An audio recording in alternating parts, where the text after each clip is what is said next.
उदयपुर में अपने पुराने प्रकरण में न्यायालय में पेश होने आए शिव विधायक रविंद्र सिंह भाटी की मौजूदगी ने केवल उनके मामले को ही नहीं बल्कि कोरोना काल के दौरान हुई चर्चित घटनाओं को फिर बहस के केंद्र में ला दिया। अदालत परिसर में पेशी के बाद हाईकोर्ट बेंच की मांग को लेकर अधिवक्ताओं से हुई चर्चा के बीच एक बड़ा सवाल न्याय व्यवस्था की समानता को लेकर भी उठ रहा है। भाटी पर जो मामला चल रहा है वह कोरोना काल में छात्रों की मांग को लेकर निकाली गई रैली से जुड़ा है।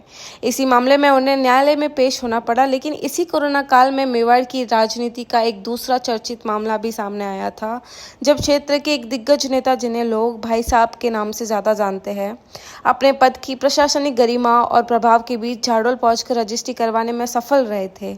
अब सवाल ये उठ रहा है कि एक ही तरह के प्रतिबंधों वाले दौरे में यदि छात्रों की मांग को लेकर निकली रैली अपराध की श्रेणी में आती है, तो फिर प्रशासनिक प्रभाव के बीच हुई रजिस्ट्री को किस नज़र से देखा जाए?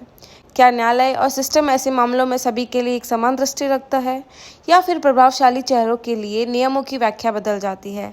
उदयपुर कोर्ट परिसर में भाटी की पेशी के साथ उठा यह सवाल अब मेवाड़ की सियासत और न्यायिक विमर्श दोनों में नई बहस को जन्म दे रहा है। गरीब आदिवासी क्षेत्र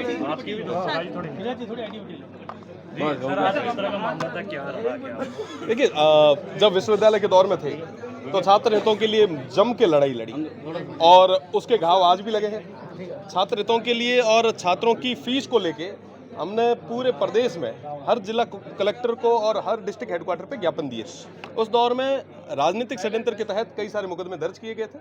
आज उसी के तहत मैं पेश हुआ था और मैंने अपनी बात रखी कि ये तमाम जो मुकदमे, जो प्रकरण दर्ज किए गए थे, ये राजनीतिक षड्यंत्र के तहत किए गए थे और निश्चित रूप से हमें कानून व्यवस्था पे पूरा भरोसा है और इसमें न्याय मिलेगा। बट साहब, रिफाइनरी को लेकर एक बड़ी सौगात मिल रही है, आप कैसे देख रहे हैं? गहलोत जो सवाल उठा रहे हैं उस पर। देखिए, मैं क्योंकि उसी क्षेत्र से आता हूँ, बाड़मेर, जैसलमेर और बालोतरा, वो मेरा एक परिवार है और निश्चित रूप से बाड़मेर, जैसलमेर और बालोतरा को इसका फ़ायदा मिलना चाहिए। दोनों ही सरकारें आई, सभी ने अपने अपने प्रयास किए, पर अब रिजल्ट की बात है।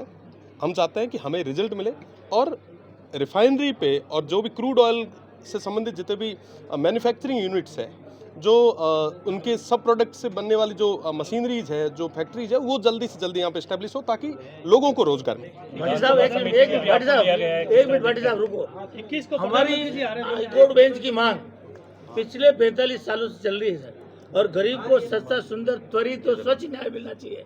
इसमें आपसे उम्मीद रखते हैं कि हमारे हाईकोर्ट बेंच की स्थापना यहाँ करवाने में आप भरसक मदद करेंगे।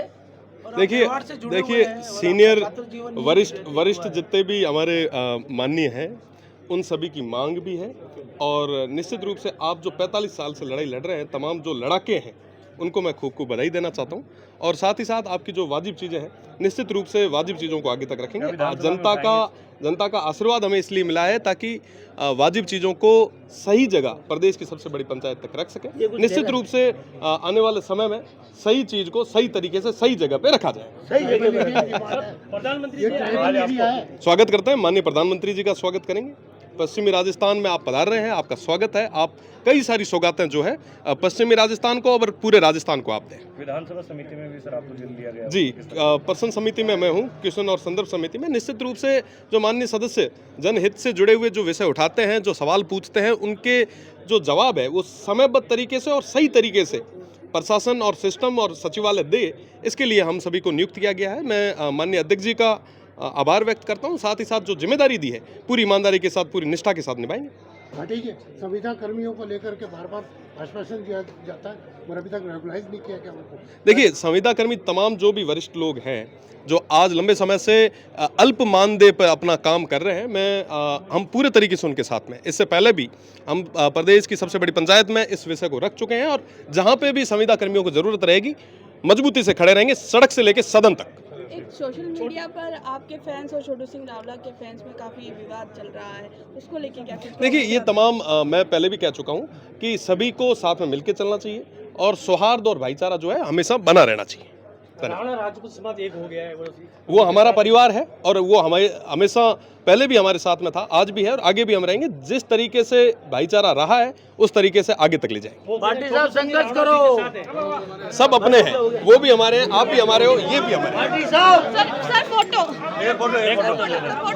ये आईडी दो।